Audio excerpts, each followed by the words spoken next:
Assalamualaikum warahmatullahi wabarakatuh. Saya Indah Maharani dari UPPJJ Purwokerto. Dalam hal ini saya akan membahas tentang penanganan anak berkebutuhan untuk menerangkan anak yang mengalami kekerasan seksual di usia dini. Kekerasan seksual di Indonesia seringkali terjadi dan beberapa kasus besar melibatkan anak-anak yang dilakukan oleh orang tertentu. Kekerasan seksual seringkali dilakukan oleh keluarga, guru, pengasuh, atau orang yang dekat dengan keluarga tersebut. Kekerasan seksual dipisahkan dari kekerasan fisik dan juga psikologis karena dampaknya yang sangat serius terhadap anak.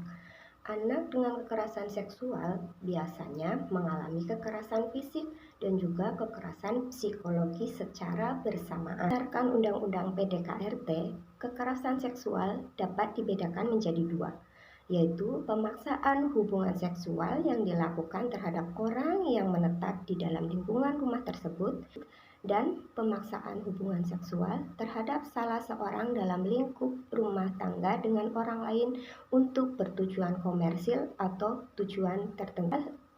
Para ahli membagi kekerasan seksual menjadi tiga, yaitu kekerasan seksual dengan sentuhan, dan kekerasan seksual tanpa sentuhan, dan juga eksploitasi. Kekerasan seksual dengan sentuhan yaitu seperti halnya menyentuh tubuh anak, terutama pada bagian seksual anak. Kekerasan seksual tanpa sentuhan yaitu seperti melakukan atau memperlihatkan perilaku seksual terhadap anak dengan meminta anak membuka baju di depan orang dewasa. Eksploitasi seksual melibatkan anak di dalam bidang prostitusi dan menggunakan anak dalam film porno atau foto pornografi. Di dalam kekerasan seksual pada diri korban terdapat beberapa indikator yang nampak, seperti indikator fisik dan juga indikator perilaku. Dalam indikator fisik, seperti melaporkan kekerasan seksual oleh orang tua atau orang dewasa lainnya, melihat atau mengalami kesulitan berjalan atau ketika duduk, terjadi perubahan berat badan secara mendadak, menolak mengikuti kegiatan olahraga atau aktivitas fisik lainnya, mengeluhkan adanya sakit di perut, kepala, atau tenggorokan tanpa bisa dijelaskan secara medis, mengeluhkan rasa sakit di vagina tanpa alasan medis, perubahan yang negatif pada penampilan, mengalami penyakit kelamin sebelum berusia 14 tahun, dan melarikan diri dari rumah. Selain itu, indikator perilaku yang nampak seperti adanya perubahan pada perilaku aktivitas setiap hari secara mendadak, genit yang tidak sesuai dengan anak seusianya, ataupun overprotective pada saudara kandung, serta selalu waspada seakan-akan sesuatu yang buruk akan terjadi.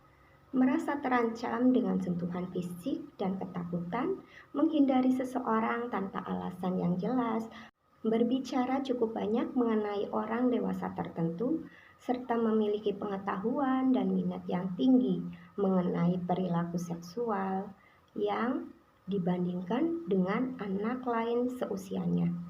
Datang ke sekolah lebih pagi dan menolak untuk pulang. Memulai aktivitas seksual dengan anak-anak lain, terutama mereka yang lebih muda. Sebagai seorang guru, pada anak usia dini bisa mengajarkan anak tentang bagian-bagian tubuh mana yang dapat disentuh oleh orang lain, seperti kepala, tangan, dan juga kaki.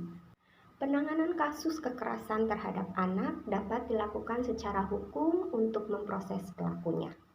Penanganan medis dengan memulihkan kondisi fisik korban dengan melibatkan orang tua, keluarga, pemerintah, dan peran serta masyarakat untuk memberikan dukungan atau motivasi agar mental anak tidak menurun. Penanganan hukum biasanya berdasarkan pada undang-undang yang melindungi anak.